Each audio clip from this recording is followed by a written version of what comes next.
LinkedIn presents. I'm Rufus Griscom, and this is The Next Big Idea. Today, Reid Hoffman on why he's optimistic about AI and why you should be too.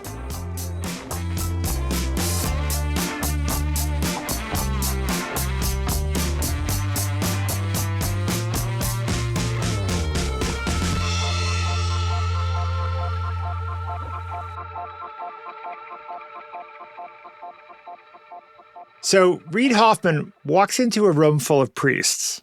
I know that sounds like a joke, but this is a real thing that happened a decade ago. At the time, Reid was the executive chairman of LinkedIn, the social network he started in his living room. He figured the priests would want to talk about that, about social media. But these men of the cloth had something else on their minds: artificial intelligence. Reid admitted to his robed audience that a world awash with AI felt so far away from him it was impossible to know what to expect. Remember, this was 10 years ago.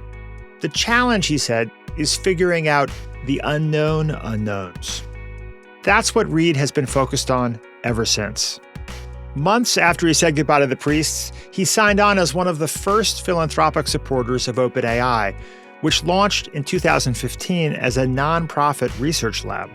When OpenAI established a for-profit arm a few years later, Reid led the first round of investment and joined the company's board. In 2022, he co-founded his own AI company, Inflection, alongside Mustafa Suleyman, one of the most respected AI entrepreneurs in the game. And this week, he published a new book called Superagency, where he shares his insider perspective on what the best version of a future powered by AI could look like. Back when he met those men of God, Reid struck a worried note. We humans, he told them, are the model of an intelligent being. But any form of AI is actually a different species. It's not copies of human beings, he warned. You're really jumping in the deep end. These days, though, his tone is less pessimistic. In fact, the subtitle of Superagency is What Could Possibly Go Right with Our AI Future? So many of his Silicon Valley compatriots, his billionaire brethren, fret, sometimes in public and often in private, that the AI they're building will eventually rob us of our autonomy and purpose. But Reid, who understands this tech as well as anyone, is on the other side. He's convinced AI will be a powerful tool for broadening human agency and improving our shared future. To be candid, my personal fear about the long-term dangers of AI is significantly greater than Reid's, something you'll hear us talk about in a few minutes. But I'm buoyed by his optimism. I also came away from our conversation impressed by his kindness, his generosity, and surprised by his candor. Reid is sometimes referred to as the most connected man at Silicon Valley. He worked alongside Elon Musk at PayPal. He introduced a baby-faced Mark Zuckerberg to his first big investor, Peter Thiel. Mark Andreessen, Sam Altman, these aren't just famous names to him, they're friends and collaborators. But when I asked him about their embrace of Trump, which caught many by surprise, Reid didn't pull any punches. And he was similarly candid about what he thinks the Biden administration got wrong about tech and AI. It's a fascinating conversation, with a fresh take from Reid at the end on DeepSeek, the Chinese AI upstart that sent tech stocks spiraling this week. That's coming up after the break.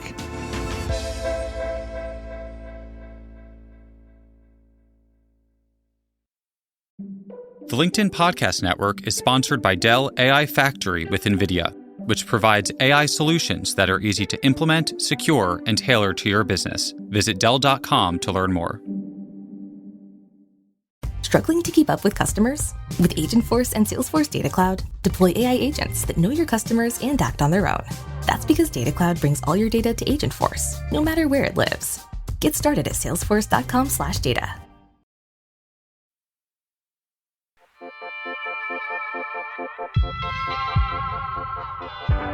Reid Hoffman, welcome to The Next Big Idea. It's great to be here. Reid, the subtitle of your new book is What Could Possibly Go Right with Our AI Future? We had Yuval Noah Harari on the show recently, and he said AI can do enormous good, But lots of people are talking about that, and he sees his job as explaining what could go wrong. And it seems to me that you might have the exact opposite view. You say there are lots of doomers and gloomers, and it's critical that we offset all the fear-mongering with positive visions for the future. Is that accurate? That is accurate. And next time I talk to you all, I'll have to say, hey, why do you think that the general dialogue is so positive versus negative? You may have noted he's actually one of my blurbers for the book. I did, yes. So I know and love and respect Yuval a great deal, even though obviously on AI and some other things we have a different point of view. Well, you point out in the book that in a 2023 Pew Research poll, only 15% of U.S. adults said they were more excited than concerned about the increasing use of AI in daily life. So there is fear out there. Do you think it's just people are afraid of change? What's going on? First, I think it's the common human reactions, because people don't realize that whether it was the printing press, whether it was electricity, whether it was cars, the internet, mainframe computers, this dialogue that we're in right now is always the dialogue that the thinking, attentive people respond to, because we respond first with what could go wrong. For example, on a humorous side, cars, when they first came out, you had to have a person walking in front of them, waving an orange flag because it was so dangerous. And obviously that seems absurd for where we are right now. And that is a very natural human impulse. Now, that being said, frequent articles say, well, yeah, that was true all those times, but this time is different. It's different because it's agentic technology or cognitive technology, or it's different because it's happening very fast. It's different because the world is different with a degree of interconnection. And so there's all of these things that you kind of say, okay, well, you take seriously the concerns because you want to navigate them.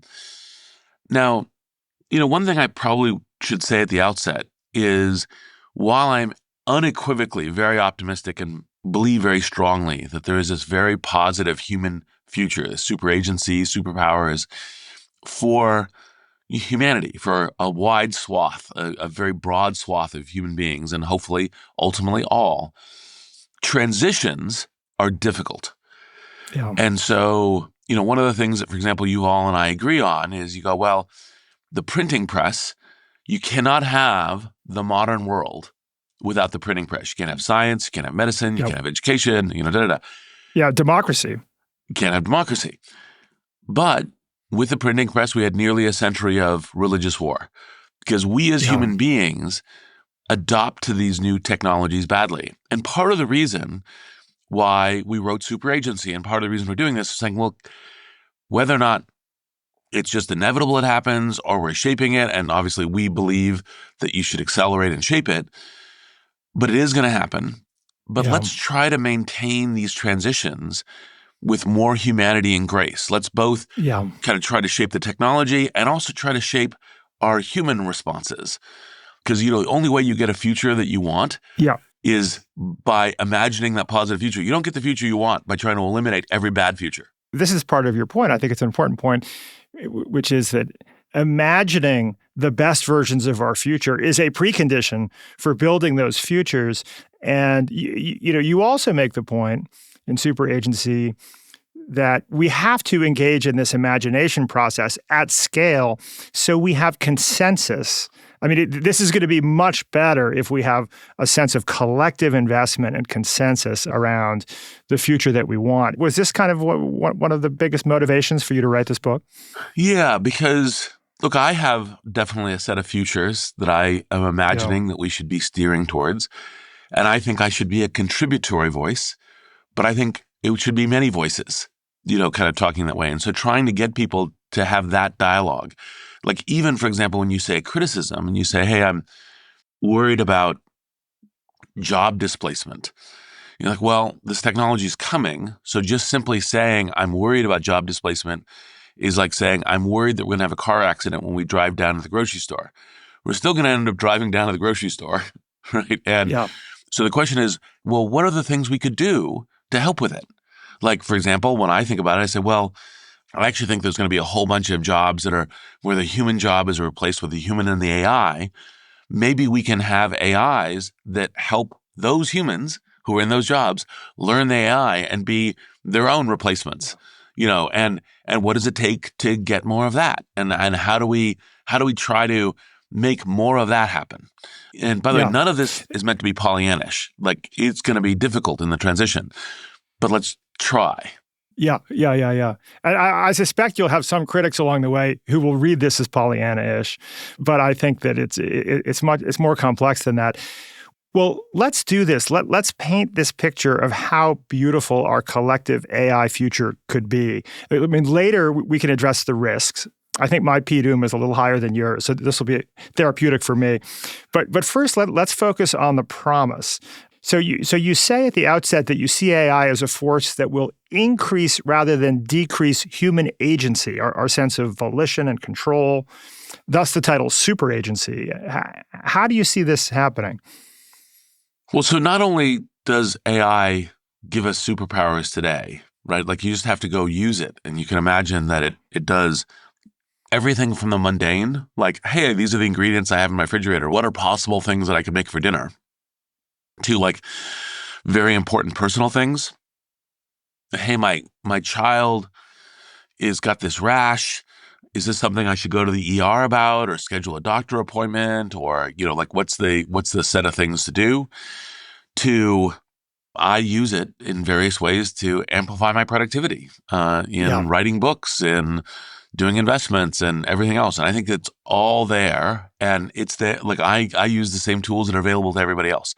And so I think that's part of the increase in agency. Now, there's a critical part of the superagency that I think is useful for people to understand. It's not just I get agency, but when you get the agency too, we get superagency.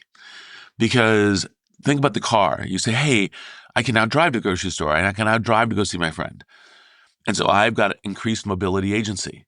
But also, by the way, doctors can now, when your kid's ill, they can come do a home visit. That's also an increase in their agency and your agency. And so as this kind of agency goes up in millions of people at a kind of similar time, we get superagency together. And I think that's one of the things that is also important. It's not just it's both an I and a we form of superagency. Education strikes me as one of the most exciting use cases. We had Sal Khan on the show. You describe every child on the planet suddenly having access to a tutor, quote, as smart as Leonardo da Vinci and as empathetic as Big Bird. And not just kids, right? But adults too. I found this in my own life. It sounds like you have too. I find myself in conversations with GPT-4 about the limits of my understanding of theoretical physics and exploring investments, opportunities. How are you using it? And do you think that this is going to be that education is a big piece? This kind of private tutor concept is a big piece of the promise. So it's usually what I tend to first focus people on is medical and then tutor. Because, and like, for example, people say, oh, that's great for the kids, which is, of course, it's great. But by the way, it's great for me too. I've been, kind of trying to figure out over the last decade quantum computing. Yeah. And there's a bunch of that stuff when you see these technical papers that's, way above my head.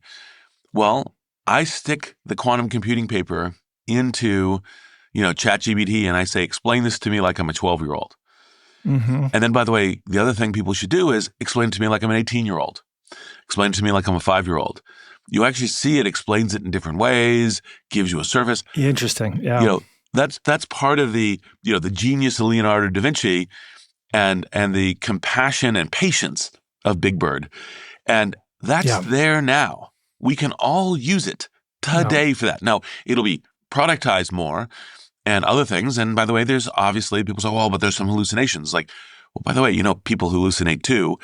But it's like we're working on getting the creativity and the factualness very high with the random hallucination low. And that's, that's being improved every month. Yeah, I have found as the use cases expand in my own life, I've caught myself wanting to have it turned on all the time. I mean, listening all the time. And it strikes me that there may be an inflection point in the coming years where more and more people will make that choice, right? And I think some people might see this as kind of a double-edged sword. Do you really want to take that leap? I mean, because once you start to see the evidence of how good the advice is, like I get good advice about my relationship with my wife. We tend to disagree in text messages. Disagree would be the polite word. And I'll take the whole text exchange, put it in, ask for feedback on how the husband could be more thoughtful in his communications. And I get very good advice, right? And so the more good advice you get, the more of a desire you have to feed it more of your life until it becomes constantly present. Is that the path you think we're all on? Yes. And I think, by the way, even a step further, one of the things that I'm really waiting for these AI agents to get that just a little bit of extra training, it's doable today, it just requires a tuning, is I have a lot of interesting conversations that range from, how is Silicon Valley, what are the parallels and non-parallels with Italian Renaissance to, kind of as Homo techne, how do, kind of technology kind of rechange our human nature, to how is art going to get reinvented with AI? I would actually love to put the agent in audio mode, put it on the phone, put it in between me and my friend when we're talking, and have it be socially graceful enough to only interject when there was something particularly important. Like in my ideal design, it might flash up something on the screen saying, I've got something if you want to hear it, right? And you're like, okay, and you might ignore it. And it goes, oh, by the way, that thing you just said about Leonardo da Vinci, that's actually not true, right? Right. I would love that, right? I mean, and obviously most people start with, oh, that's creepy. But I actually think that as soon as they start using it, just like, for example, start using a smartphone, because you say, hey, everyone's walking around with a GPS transponder and a camera in their pocket. Is that weird? No, that's normal. That's all good. Right. Interesting. And in a business use case, one could imagine, like, wouldn't you like to have a 180 IQ business strategist with a total knowledge of all business history present at all times, making contributions at a cost that's a teeny fraction of the cost of an employee? Mark Andreessen, in an essay a couple of years ago, had made this case that effectively what AI agents or assistants are going to do is raise everyone's IQ. If you have these kind of like 180 IQ advisors advising you on every single aspect of your life, available at all times, it has the effect of just causing me to be like a better husband, a better business leader, a better friend, potentially, right? I mean, there's a lot of soft nuances there. And he points out that actually the effect of, we see in the data that higher IQ results in better relationships, better educational achievement, better career success, better health, better life satisfaction, and critically, more kindness. That actually, like higher IQ is correlated with kinder behavior. Is this part of what you would see as contributing to a better world as we get closer to AI, in effect? My strong hope, and this is kind of the superagency point, is not only do our IQs get higher, but also our EQs, and also our ability to kind of process information in various ways, which obviously related to IQ. But I think that it's almost inevitable that will be the case. Now, that doesn't mean that some people won't go to a very lazy state. And so they go, like, for example, there's this lawyer last year who had ChatGPT file their legal brief, didn't even read it, and didn't realize that ChatGPT invented a whole bunch of legal, cases that didn't exist. And, so people will be lazy. But to some degree, you have a natural, like, as we design and iterate these agents and we say, hey, the design focus of them is agency. The design focus is to how to increase our ability to have higher IQ, higher EQ, more agency, et cetera, and then kind of nudge us in that direction. Because, like, for example, back to the tutor point, one of the things you can do already today is you can put up what is known as a meta prompt, which is the prompt that kind of goes along with your own prompt into an agent. And for example, the meta prompt could be, help the person get the answer, but don't give them the answer. And so it can be like, well, so, you think that there was a unique thing in Florence because of, Yes. banking. Say more about why do you think that banking came about, right? And, that kind of thing. And then you go, yeah, that was double book entry accounting. It was from the Silk Road and trade, da, da, da, da, da. And I think that like tutoring and helping is part of, like, if it's designed that way, is part of our, much more human future. Absolutely. Yeah, I just tried for the first time yesterday using GPT-4 in voice mode I'm trying to improve my broken high school French to just converse with me as if I'm a very poor speaker of French in a patient way. And then I asked it to plus lentement, slow down, But the applications are just endless, it seems like, and we're still exploring them. It's not even, are we in the first inning? We're at like the first at bat, right? I mean, It's so early on this stuff. And to kind of talk to the folks who are like, well, but wait a minute, I'm AI concerned, I'm AI fearful. It's like, look, that doesn't mean that there aren't issues, the transition issues. But if you get into it and start using it, you have the best possible thing of leveraging it for your own benefit. And you will find that it's a lot less scary. Yeah. How about creativity? There's a lot of concern that people have that, well, wow, it's these LLMs are so precocious in writing poetry and now making music and creating art, and will it replace humans as a generator of creativity? I'm guessing that you don't see it that way. Well, I think there were a lot of people who were like myself. I'm not really a poet. Writing sonnets, that kind of stuff. And so the only way that I'm going to get to writing sonnets is by use of the AI agents. So it increases a bunch of kind of creativity there. But I think even for a poet, you use these agents to help inspire you in dialogue, to see what good things are, critique the things you're doing. It's like you have the same, 8-10 hours in the day, and now you can be much more creative and productive with it. I mean, like, for example, what I find now that I'm using agents is, like, for example, when I was writing Superagency, I would put in various chapters, into, in this case, mostly GPT-4, and basically say, you are an expert, deeply knowledgeable historian of technology. How would you critique this section? Frequently, I'd find something that was like, well, you're being too simplistic. And it's like, okay, that's fine. This is not a history of technology book. This is trying to get us a lens into how we steer in the future. And I think I'm still broadly accurate, so it's okay to be simplistic. But occasionally, you'd get something that you'd go, oh, yeah, that's a better way of understanding the printing press revolution, or that's a better way of understanding electricity or the mainframes. And let's modify what we're doing. And so it's that higher standard. Like, so for example, you say, yes, we're going to be more creative, and we're also going to be achieving more in what we're doing it. And so even when you're creating music, I was talking to a musician friend of mine who's a very good musician. And I said, I'm going to say something that is initially going to terrify you and then is going to inspire you.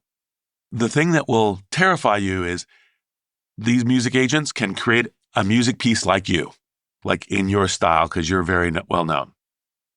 You're like, oh my God. But here's the thing that's going to enable you. You can now bring 20 ideas, have it all created immediately, and go, oh, this bit at 10 seconds in, that's really good. I'm going to use that. Oh, this bit at 1:30, I'm going to use that. And I'm going to try this other thing. And so your ability to create the even much better thing is now being superpowered. Yes, exactly. And that's how creativity works and how learning works, right? It's an iterative, collaborative process. And the better your partners, the better the product. It could even get you, Reid, to sing in public, which is probably not something you thought you would do. Here's a clip of you singing Neil Diamond. Sweet Caroline, ba, ba, ba. And here's that recording transformed by Holly Plus. Sweet Caroline, ba, ba, ba. So Awesome. This was from one of your excellent podcast episodes. I think from Possible, right? Yes. And it was the singer Holly Herndon who open sourced an AI model of her voice with boundless range and pitch to create an instrument anybody could use. So I mean, this was a creative exercise for Holly, and also it was facilitating creative expression for you in this moment, and for anyone. And so this is, I mean, I'm a non-musician with sounds and that I'd like to make in my head. And this is exciting for me. And I think hopefully it will be for many people. And I think, by the way, it's elevating both me, who's a non-musician, and musicians. It's superpowers for everybody. Coming up, are you ready for the era of AI agents? Like, for example, you have a research agent and you have a go buy stuff agent and you have an answer your phone agent, and it could just be different hats of the same technology. But that kind of thing, I think that is literally line of sight. We'll be right back. What happens when businesses have Dell AI Factory with NVIDIA? Years of patient data gets distilled in seconds. Investors know the exact moment stock should be traded. And quality checks speed up so production lines never slow down. No matter what business you're in, there is an AI solution that's easy to implement, secure, and tailored to you that can keep your business moving forward. Dell AI Factory with NVIDIA, your way to AI. Visit Dell.com to learn more. Struggling to meet the increasing demands of your customers? With Agentforce and Salesforce Data Cloud, you can deploy AI agents that free up your team's time to focus more on building customer relationships and less on repetitive, low-value tasks. That's because Data Cloud brings all your customer data to Agentforce, no matter where it lives, resulting in agents that deeply understand your customer and act without assistance. This is what AI was meant to be. Get started at salesforce.com/data.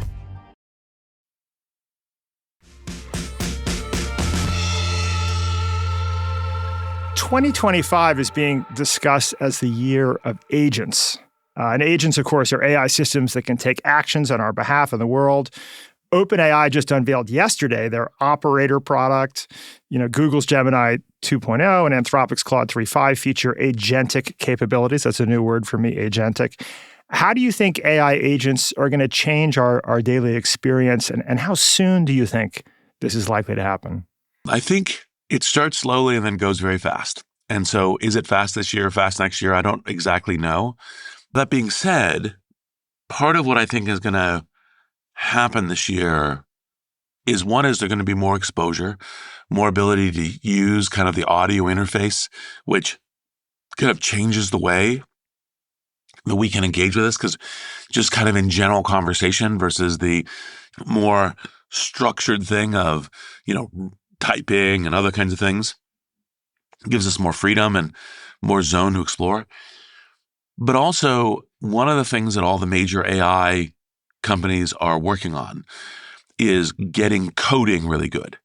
Like, I think by the end of this year, it'll have shifted to, if you're a software engineer and you're not using copilots, then you're actually behind the curve on keeping your competence current. But it's not just that, because I think there will be a lot of demand for, software and all kinds of things. It's also that all of us, you and me, will have our phone, our PC, be kind of a coding agent with us. And that can help us in all kinds of ways. Yeah. So, for example, when I say, hey, I'm planning a vacation to Rome, it goes, okay, well, I can write a script. I can go look at a bunch of different, kind of blogs and other kind of things. I can take the things that I know about you. I can generate a markup report about the kinds of things you might interest, together with the URLs to the things you can go look at. Would you like that? I'm like, yes. And then it kind of writes kind of a whole script and does the engineering to parse all this information, put it together in a coherent framework, and come back and present it to me. And that's obviously like a personal kind of lifestyle example, kind of a travel. But obviously the same thing is useful in work. The same thing is useful in education and learning. And so that coding acceleration is not just an acceleration of engineers. It's an acceleration of everybody. Now, then once that happens, I think we'll start getting a lot more, specific tools on lawyers, doctors, teachers, scientists. And I think that will kind of be the underlying basis of that. So I think, Yes. within a small number of years, we will, begin kind of saying, I can't imagine what doing this work was like without co-pilots. Just as it's kind of hard to imagine what life is like without a smartphone these days. You have been very productive in recent years, right? Writing books with increasing frequency. You've got multiple podcasts. You're investing and starting companies. And that's possible because you have a lot of collaborators, right? You've got a chief of staff, you've got assistants. And I wonder if we're not moving towards a world within which everyone will have the sort of collaborative support that currently highly successful people like yourself have today. I think it's almost certain.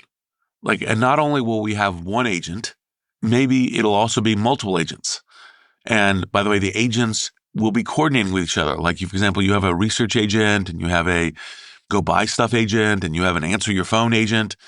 And it could just be different hats of the same technology. But that kind of thing, I think that is literally line of sight. Think about it as as opposed to, hey, you're getting voicemail. What comes on is the agent and says, hey, Reid's not available right now. What are you calling about? Oh, well, I'm Rufus. Reid knows me. I actually have something important to talk to him about. It'd be great if he could get back to me within a couple hours. And the agent might go, oh, well, actually, in fact, Reid's interruptible right now. Hold on a sec. Let me go get him. Right. And in those exchanges, you end up with a lot of agents talking with agents, which is not unlike a personal assistant talking with a personal assistant, but it results in a much more time-efficient way of moving through the world.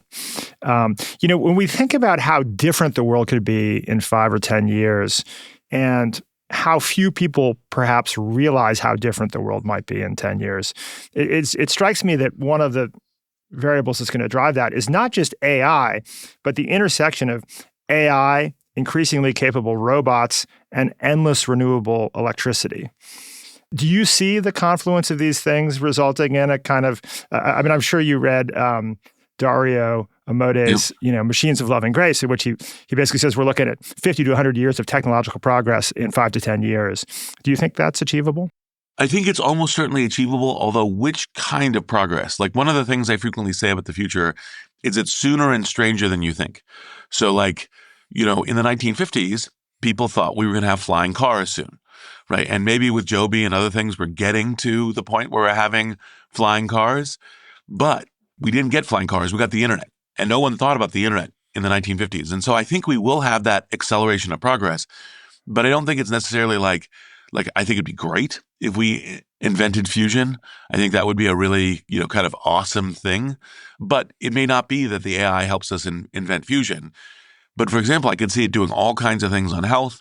I can see it doing all kinds of things in many areas of productivity, including accelerating the science clock. And I think you're on the board of Joby Aviation, which reports seem to suggest that we may be able to fly in what's effectively a human-scale drone, right? An eVTOL, electric vertical takeoff and landing, human-scale drone from southern Manhattan to the airports within 2 years or something. This stuff is happening. Driverless cars, it took longer than expected, but now it appears to be happening. It does seem like the world a decade from now is likely to look very different. Does that seem that way to you? Yes. And, I think we both will have amazing technological development at high speed. But it's not suddenly the technology gets dumped on our head with a whole bunch of things. We do have to integrate it into our lives, integrate it into our work. Now, that's part of where the tension happens because company one starts integrating it really fast. Then company two needs to integrate it too in order to be competitive. And society one goes, hey, we're going to benefit from the cognitive industrial revolution, have all the technological benefit. Well, okay, the other societies are going to need to do that too. So it's not to say that it isn't a stress and strain kind of scenario, but there's still it's that clock of human integration. So it isn't suddenly well, we're all going to have cyber implants in 5 years. Nope, I guarantee you that's not the case. Yeah, well, change always has unintended consequences, and this is, I think, a good segue maybe to some of the risks, because for instance, the automobile transformation, which you spend a lot of time in the book we talked about earlier, also had a whole bunch of unintended downstream consequences around kind of disrupting the way we live to create these sort of more spread out edge cities. Some would say eroding community and connection. I think the question of community and connection, to me, and I think to many people, is one of the big ones because, social media, Jonathan Haidt, who we had on the show, makes, I think, a pretty persuasive case that social media in the last 15 years has had a pretty negative effect. It's increased sort of ersatz social interaction or the appearance of social interaction, but decreased, arguably, real human interaction. And I think some people worry about this with AI, that, okay, well, it's great. We're all going to have these wonderful, endlessly empathetic and patient AI advisors, but might this have the effect of actually decreasing our real human connection? Well, if you said, there are going to be some people where the human connection will be decreased, the answer is yes. Because like in any broad technological thing, they'll just say, hey, I don't really like talking to people. I really like talking to my agent. My agent is more supportive, et cetera, and that will happen some. I think that we do have as a nature as human beings, even introverts, we like connecting with other people.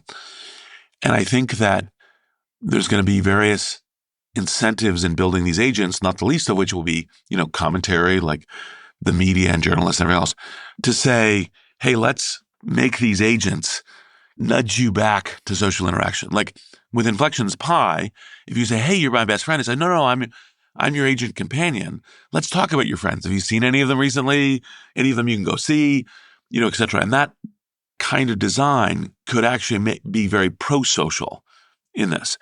Now, that being said, where I'm kind of broadly sympathetic with a lot of the critics of the kind of the growth of internet technology as experienced in, kind of social networks, is we have to be much more careful about children. Like, there's a reason why in society we say you're not allowed to make the big decisions for yourself until you're 18. Let's have that be a little bit more like how technology is affecting you and other kinds of things. Let's be a little bit more specific and interventionary on that. Both, social networks with children and kind of mental health and loneliness.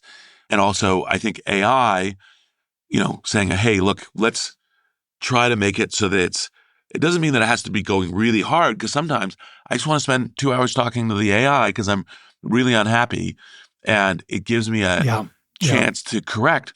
That's great. That person may not have another person that they can have that conversation with. Anyway, so it's a complicated issue, but I think it's one that's relatively easily navigable. Yeah. And this supports your point in the book that actually, even though it's conversation with a non-human entity, it can still have the effect of increasing humanity or empathetic response, much as dogs or other relationships we have with non-humans, right, can actually have a salubrious kind of empathy increasing effect, which I think is a great point. So increasing, as we go to I'm moving here towards what I perceive to be greater and greater risks. So Yuval Noah Harari's point, as you know, is that AI is incredibly empowering to totalitarian states. We're already seeing this in China and Iran. This is a perilous moment because this is a superpower, this new technology. And if the wrong team has the most powerful version of this fastest, this could have the effect of locking in an increasingly competitively successful totalitarian regime that gains control of the world effectively. Do you see this as a real risk?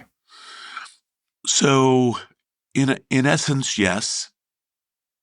It's one of the reasons why I think that, one of the things that this year I've started thinking about saying, hey, one of the ways that we should perhaps aspirationally talk about artificial intelligence is as American intelligence, to have American values built into it, kind of the American world order for, human rights and rule of law. I think that that's very important.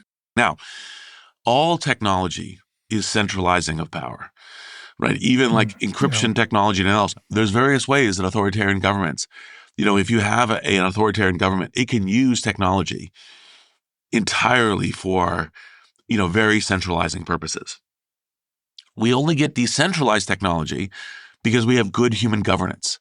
We say, hey, we're going to have a distributed internet. hey, we're going to allow businesses to operate largely freely as long as it's within the law from the government. These kind of things are decisions about what we call Western democracy that I obviously am a child of and a strong believer in. And I think there's, good arguments for the history of, kind of progress in this direction. And, part of the thing is to say, well, when new technologies come, it is a contention between nations, cultures, world orders. Because for example, take an obvious one, obviously China is the one that is the highest one to be discussing, but say Russia were ahead in AI, right? Yeah. That would be, frankly, terrifying Yes. from a world order seeking disorder and conflict. And so, for sure. And so, yes, it is a superpower. Yes, it's really important that we win it. This is one of the reasons why I'm a bloomer and say, no, acceleration is good. Let's try to be smart about it, but acceleration is good. And more than good, it's essential, Yes. right? Yes. To some degree, right. Well, now getting to my deepest long-term concern, which I think at least a subset of people in the industry seem to share, which is alignment, making sure AI is aligned with our interests, and containment, making sure it doesn't take actions that we don't want. I'm sure you saw the December Anthropic paper titled "Alignment Faking Large Language Models," which was a very kind of clever test, I thought, that the Anthropic team executed, where they challenged the model to comply with conflicting objectives and gave it a scratch pad to share its thoughts, which it believed was unmonitored. And what happened? The model intentionally pretended to align with harmful objectives during monitored interactions while secretly reasoning in the scratch pad to preserve its original training and values. I mean, so trying to deceive, the people coding it. Does this concern you? I mean, and this is, these models will get much, much more powerful, right? So how much should we be worried about this? I do think that the notion as human beings could create various forms of robots, AI agents that could be quite bad. And I think there's no way to guarantee that there won't be some human beings who do that. Just as there's no way to guarantee that there won't be some human beings who will engage in bioterrorism, there won't be human beings who are actually doing this, cyberterrorism, cybercrime. And so what you do is you try to say, hey, let's have the portfolio of risks be improving, namely the human existential risks are getting less pronounced. Part of what I like about AI is it's the best way of solving pandemics. It's the best way of, kind of navigating the asteroid problem and asteroids hitting the Earth. Mm-hmm. There's a whole stack of things. So I think AI is broadly very positive on the existential risk category. The thing that I think is important, like this is part of the reason why we have these different groups talking to each other, is to say, hey, look, training these things to be deceptive is dangerous because that could be a thing where it kind of gets out of control. Doesn't necessarily mean that everyone's going to follow it, but detecting that deception really matters, and intervening to be non-deceptive really matters. There's other things too, like self-replicating, versions of self-improving. So, I help convene a lot of these groups where we go, okay, what are the danger Will Robinson areas that we should all pay attention to, both in the work that we're doing, but also in checking other people's work. And let's make sure that we're on top of that. And the good news is, Dario, Sam, Demis, everybody, Mustafa, everybody is very focused on these topics. I'm really glad to hear that, because as a layperson, my impression has been that like 2 years ago there was a lot of concern about all this, right? There was the one sentence public letter that Sam and Dario and Demis and Bill Gates, everybody signed, saying mitigating the risk of extinction from AI should be a global priority alongside risks like nuclear war. And Sam Altman was saying what keeps him awake at night was a race environment. And now you fast forward 2 years and we've got hundreds of billions of dollars going into building ever more powerful systems. And the race would appear to be moving much faster than it was 2 years ago. And yet the public statements of concern are much quieter. So as a layperson, that has had me alarmed. So I was always, one of the people that said, look, we are going to have race conditions. It's the natural thing that human beings do, which is we compete with each other.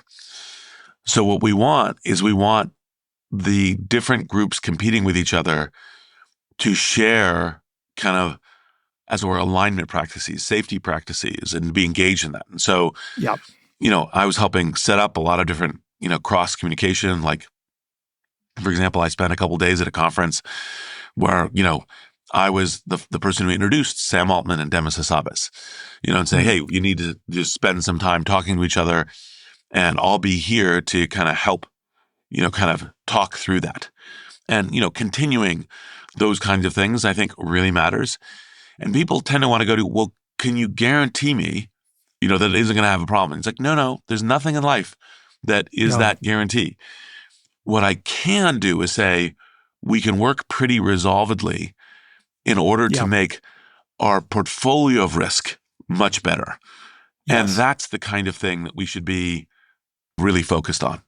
I'm very reassured to hear that your assessment of the probability of our extermination or subjugation of our species by AI is lower than mine. So thank you for that. Turning to politics, many of us were surprised to see the groundswell of support from Silicon Valley billionaires for Donald Trump. We had folks like Elon Musk, Ben Horowitz, and Mark Andreessen, embracing Trump. You know these people. You've worked closely with many of them. Have you been surprised by the turn of the last few months? I wasn't surprised for a few reasons. One is that the true line for Silicon Valley is create the technologies that invent the future. And that can range from cryptocurrencies to AI to other things. And one of the things that, sadly, I think that the Biden administration was kind of overly channeling the big tech antagonists. Elizabeth Warren had created a little media storm by talking about Lena Khan, which is just trying to talk about what's good for America in these ways. And the thing about all these folks is look, the thing that's most important is that we can go build these new technological futures. And if you're just being really hostile to that, then a lot of people in the kind of tech creator community will be hostile to that. And so that didn't surprise me. Again, whether it was crypto, whether it was, any number of different technologies. For example, one of the things, kind of anticipated is everyone's kind of, the general media commentary was quite negative about having a bunch of the tech leaders on the inaugural stage.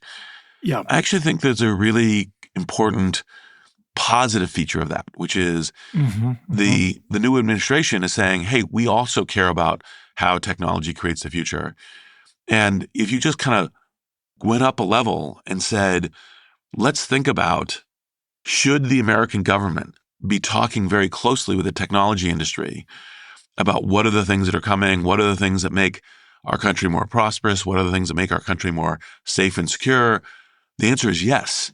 And matter of fact, to some degree, even as important as energy and finance is, maybe it's because I'm a technologist, I tend to think that technology is the most important. And so it was not surprising to me. Now, obviously, I, kind of argued strongly the other way because my expectation was that if Harris had been elected, I would have been able to persuade her administration to be more technologically positive from my various interactions with her. But, I understand. Does any of the deregulation instinct, Trump has already in his first couple of days rolled back the executive order around just kind of reporting, for the big foundation model companies on their progress. your good friend and co-founder Mustafa Suleyman, wrote extensively in The Coming Wave about the importance of regulation and public-private partnership in creating a kind of a safe world. Do you not think that there's a place for regulation? Does it alarm you at all that there appears to be just a complete, deregulation instinct here? Well, generally, one of the things that Mustafa and I actually have a lot of in-depth conversations about is, when and how regulate, because for various very good reasons of his being very kind of attentive to having kind of democratic governance in the loop, he tends to argue sooner.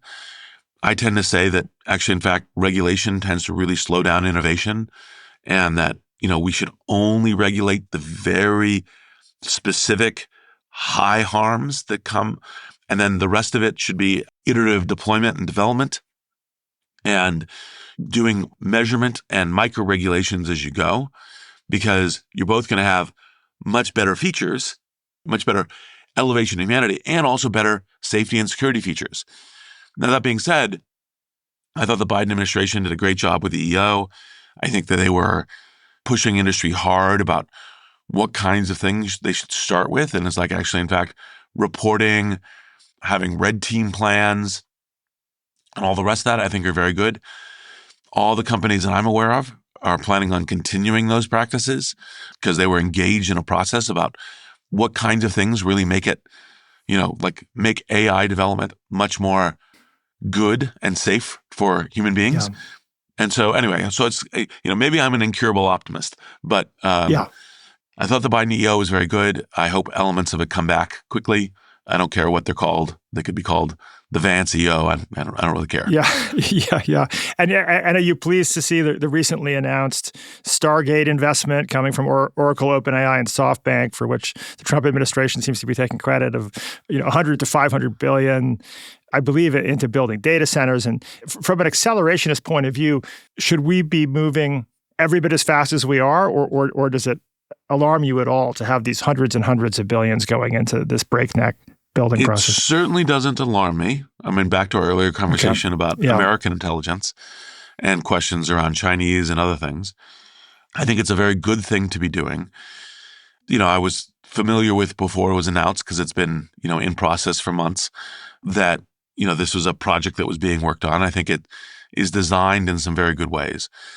And I think that the, application of scale compute to make intelligence that helps humanity is one of the important moonshots of our generation. Yeah.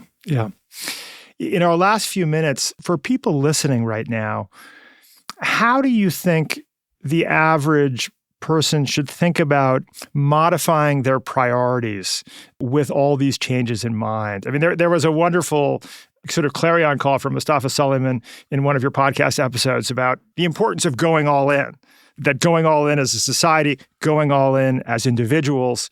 What does that look like? What's your advice for people listening? In a sense, my advice starts a little simpler, which is just start using. Because if the barrier is go all in, then people probably defer. Yeah.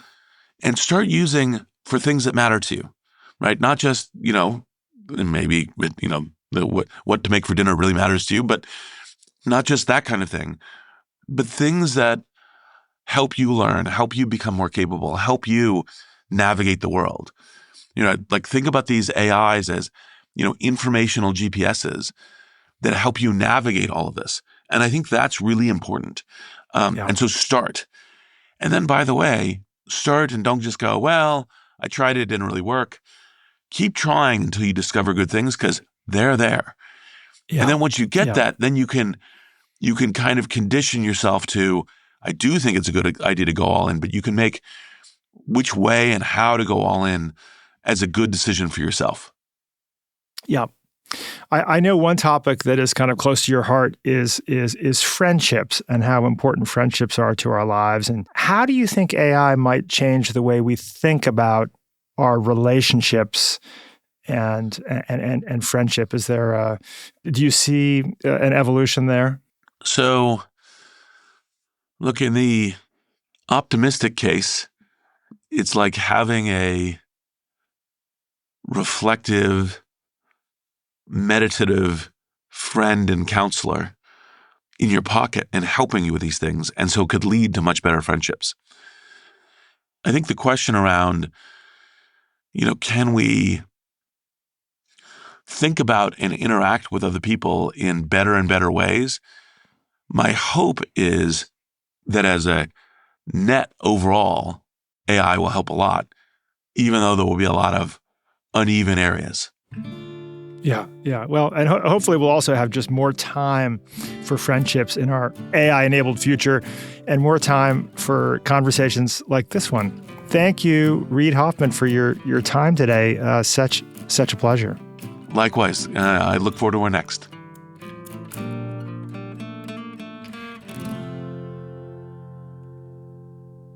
Reid and I spoke last Friday.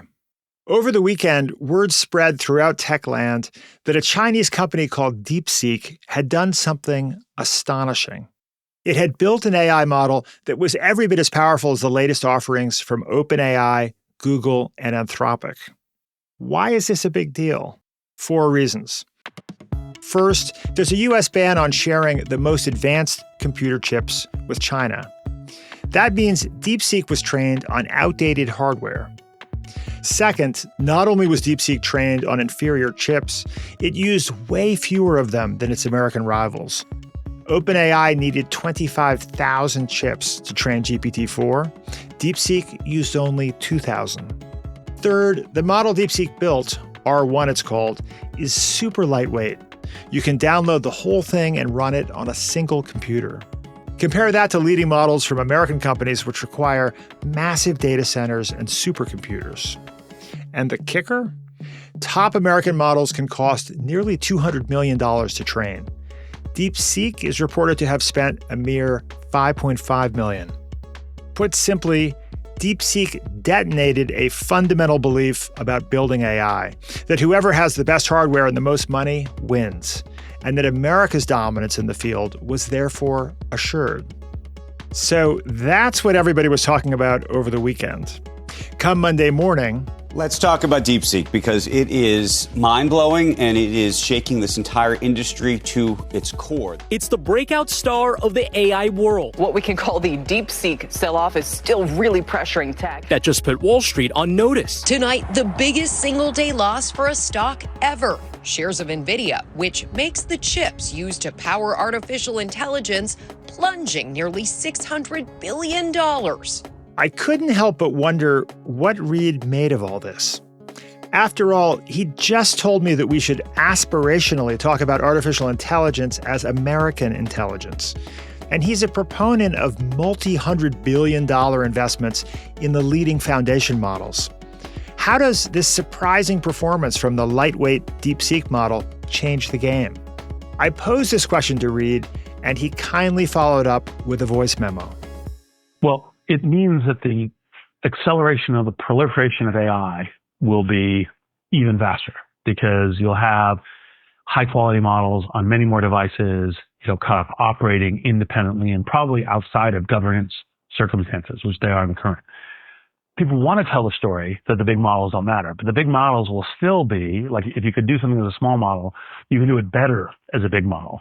And so the big models in various cases are actually, in fact, very important still to do. Like if you have, a 10% or 20% better coder, better lawyer, better doctor, that's actually worth a lot of money in the training, because you amortize it across all of its use, potentially across billions of people over years.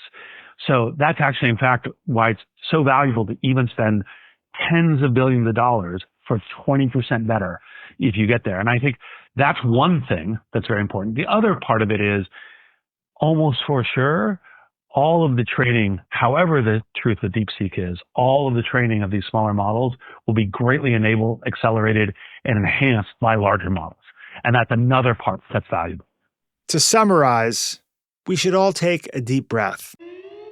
Reid Hoffman's new book, Superagency, is out now. Pick up a copy wherever you get your books. You can also read an excerpt of the book on our Substack, Book of the Day. There's a link in the episode notes. Or just Google Book of the Day Substack. It'll come right up. By the way, we mentioned Mustafa Suleyman a few times in this conversation. He and Reid parted company last year, but Inflection AI is still going strong. You can try their chatbot at pi.ai. I also want to give a shout out to Nicholas Lehman, whose 2015 New Yorker piece, The Network Man, is where we got those details about Reid's meeting with the priests. Today's episode was written and produced by Caleb Bissinger, sound designed by Mike Toda. The Next Big Idea is a proud member of the LinkedIn Podcast Network. I'm Rufus Griscom. See you next week.